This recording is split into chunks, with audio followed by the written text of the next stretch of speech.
Social మీడియాలో మీరు accounts అన్ని క్రియేట్ చేస్తున్నారు మీ బిజినెస్ నేమ్‌తో. బట్ ఎవరైనా వచ్చి మీ బిజినెస్ రిలేటెడ్ సర్వీస్ ఏమైనా సెర్చ్ చేస్తున్నా, ఎవరైనా వచ్చి మీ ప్రొఫైల్ చూస్తున్నా, మీరు దీన్ని సాల్వ్ చేస్తున్నారు, మీరు ఈ సర్వీసెస్ ప్రొవైడ్ చేస్తున్నారు అని చెప్పి ఏదైనా క్లారిటీగా మీరు ఆప్టిమైజ్ చేసుకున్నారా మీ ప్రొఫైల్‌ని? సో సోషల్ మీడియాలో ఆప్టిమైజ్ ఎలా చేసుకోవాలో ఈ వీడియోలో చెప్తా చూడండి. సో ఫస్ట్ అయితే ఇన్‌స్టాగ్రామ్ వచ్చేసరికి, ఇన్‌స్టాగ్రామ్‌లో బయో అన్నది మీరు 3 లైన్స్ అన్నది పెట్టండి. ఫస్ట్ లైన్ వచ్చేసరికి మీరు ఏం సర్వీస్ అనేది ప్రొవైడ్ చేస్తున్నారు, ఏం ప్రాబ్లమ్‌ని సాల్వ్ చేస్తారు. సెకండ్ లైన్ వచ్చేసరికి మీకు ఏమైనా అచీవ్‌మెంట్స్ ఉన్నాయా, మీకు ఏమైనా ఎక్స్‌పీరియన్స్ ఉందా? సో వీటి గురించి డిస్క్రైబ్ చేయండి. అండ్ థర్డ్ లైన్ వచ్చేసరికి ప్రాపర్ సిటీ అన్నది మీరు ఇవ్వండి. అంటే డిఎంఈ ఫర్ దిస్ సర్వీసెస్, మీరు నా అపాయింట్మెంట్ బుక్ చేసుకోవాలంటే ఈ లింక్ ని క్లిక్ చేయండి, ఇలాంటి ఒక సిటీ అన్నది పెట్టండి. ఇది ఇన్‌స్టాగ్రామ్ కి. సేమ్ ఆబ్వియస్లీ మనం యూట్యూబ్ కి అదే వాడతాం అండ్ ఆల్సో ఫేస్బుక్ కూడా అదే వాడతాం. బట్ ఏంటంటే ఇక్కడ ఇచ్చే విధానం అనేది డిఫరెంట్ గా ఉంటది. బట్ ఇక్కడ యూట్యూబ్ లో డిస్క్రిప్షన్ వచ్చేసరికి మనం లైక్ ఒక 700-800 క్యారెక్టర్స్ అని మినిమం మనం ఇవ్వాలి. సో దానికోసం నేనైతే ఒక ప్రాంప్ట్ అనేది క్రియేట్ చేశాను. జస్ట్ ఈ ప్రాంప్ట్ పేస్ట్ చేసి మీ యూట్యూబ్ ఛానల్ ఐడి, మీ బిజినెస్ ఏంటి, మీ సర్వీసెస్ ఏంటి, సో ఇవి బేసిక్ డీటెయిల్స్ ఇస్తే ఇది మీకు ఇన్‌స్టాగ్రామ్, ఫేస్బుక్, యూట్యూబ్ ఈ ప్రాపర్ ఆప్టిమైజేషన్ అయితే మీకు ఇస్తుంది. సో దీన్ని మీరు వెళ్ళి యాజ్ టీజ్ గా కాపీ పేస్ట్ చేసుకొని మీరైతే సోషల్ మీడియాలో అయితే ఆప్టిమైజ్ చేసుకోండి.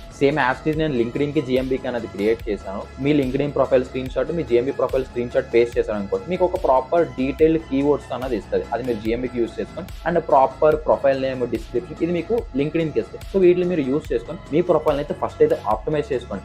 కంటెంట్ అన్నది సెకండ్, ఫస్ట్ మీ ప్రొఫైల్ అయితే ఆప్టిమైజ్ చేసుకోండి. సో ఇన్ఫర్మేషన్ మీకు నచ్చితే మన అకౌంట్ అయితే ఫాలో చేసుకోండి. మీకు ఆ ప్రాంప్ట్స్ కావాలనుకుంటే నాకు పర్సనల్ గా డిఎం చేయండి, నేను మీకు ఆ ప్రాంప్ట్స్ అనేది సెండ్ చేస్తాను. సో కమెంట్ ఆటోమేషన్ అనేది నేను ఆపేసాను, ఎందుకంటే ఇన్‌స్టాగ్రామ్ సస్పెండ్ చేస్తుంది అకౌంట్స్ అనేది. నాకు డిఎం చేయండి, నేను మీకు ఆ ప్రాంప్ట్స్ అని షేర్ చేస్తాను.